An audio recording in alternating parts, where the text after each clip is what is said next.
If you feel burned out, listen to this. Put yourself first. Most of the women is facing with the challenges of not enough time for themselves, lack of motivation, or just simply lack of motivation in life. You feel like you do not want anything, you don't feel yourself. And in these states, it's really hard to just wake up in the morning and to keep going. I would love to switch your mindset around why it's so important to put yourself first. It's not related to the egoism whatsoever. My name is Paula Rubis, and my channel, I'm sharing practices and insights that are helpful mostly for women because I'm a woman. And if you like what I'm sharing, please subscribe to my channel and press that like button so I can share more information like this. I'm a woman myself, and I made a lot of mistakes by prioritizing other people's interests and thinking that, oh, I'm a good person doing this thing. But I always was finding myself demotivated, burned out, lack of energy, and a very low self-esteem because I wasn't appreciated the way that I wanted to be appreciated. And that was my expectations. And I found that interesting pattern that when we want to be so good for the others is also one of these very tricky wounds when we want to please others because we're not feeling worthy of ourselves. And so to tweak it around, I started to dedicate time to what I love. I start questioning, what do I really love doing? What does make me happy? And it was very interesting that I had a response that was quite rebellious response from the inside, telling me, how come you're even thinking about it? What about this task? What about this thing you have to do today? And more I was coming back to these questions, more comfortable I was feeling myself answering those questions. But in the beginning, it wasn't natural for me. It was very foreign. So if you're asking yourself a question, what do you really love doing? It is okay if you will meet certain resistance, but after some time, you're going to start noticing that you actually feeling very good asking these questions and doing things you love. Because there is certain time it takes to switch from pleasing others, dedicating all of your essence to other people, to what is me, how I'm feeling, am I good, am I full? Because if your glass is empty, you will never be able to do anything well, anything good around you. You need to fulfill your glass first. And it's the same analogy. If you are in a plane, they always say in an instruction, put the mask on yourself first and then on anybody else.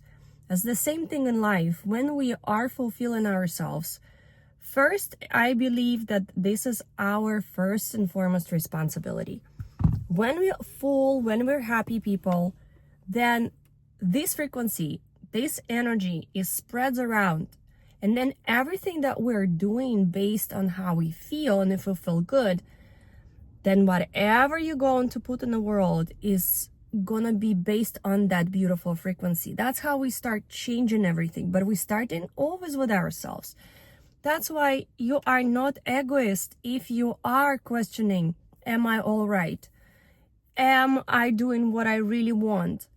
Am I dedicating enough time to my well-being and don't feel killed to do things that you really love doing?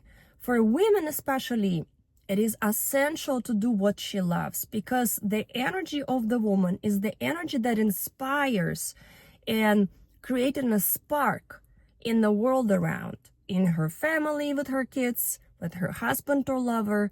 And when woman is not fulfilled, everything around her is breaking apart. So we carry a big power, but we kind of forgot that we have so much power. And by focusing on our well-being, we are building blocks of a very harmonious relationships, harmonious life that is generated with that energy of satisfaction, energy of confidence, energy of fulfillment, energy of happiness. So once again, the guilt that is a part of this pattern for many women, just throw it in the window. because you worthy of doing and being the woman you really want. You have this life to go through. You have this life to live. And if you are not taking care of yourself, you cannot simply expect other people to fulfill your needs. This is another expectation that we're building in our heads. We have to fulfill our needs. Yes, our loved ones, they can contribute to it. We can always tell them, express them what we love so they can help us to multiply this. But first and foremost, to figure out for yourself what you really love doing. What's really making you feel alive and happy, and put yourself in your sovereignty to feel good with your being, because each of us have a different needs, totally different needs and desires and internal requests. And to figure yourself out can be one of the hardest things, but you can do it. And you doing the simple questions, you asking yourself this simple questions, and you're doing these simple steps towards satisfying your needs. You doing those steps. And in my life, I do remember the time when I was a big time pleaser, and I always was disappointed because I was thinking, I give so much to this person, I give so much to this project, I'm not appreciated, I'm not worthy. Of course, because internally, I wasn't coming from the place of happiness and the place of fulfillment. I was coming from the place where I was needy. I needed more love, I needed more appreciation, and for that, I did this project, or I dedicated time to this person, to this man, hoping that he will give me back.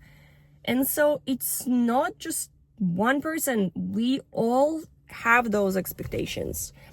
And it's just important to catch yourself, because it's all in our hands ultimately.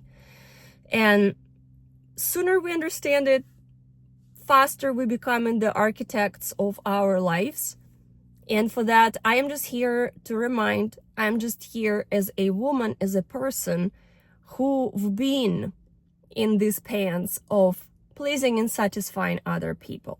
So if you would love to illuminate burned outs, frustrations from your life, lack of time for yourself in your life, heart breakups, and just frustrations and disappointments overall, you gotta shift this whole thing around you and start satisfying your personal needs, satisfying things that requesting your attention. And start by just doing one simple step, waking up in the morning and asking, what is making me happy now? I made this very nice ritual. Like currently I'm on this spot that I'm coming almost every morning. It's on top of the mountain, and it has an amazing view on the trees and the houses. And the energy here is absolutely phenomenal. And every time I come here with my cup of coffee, I just can sit here for an hour, and it centers me.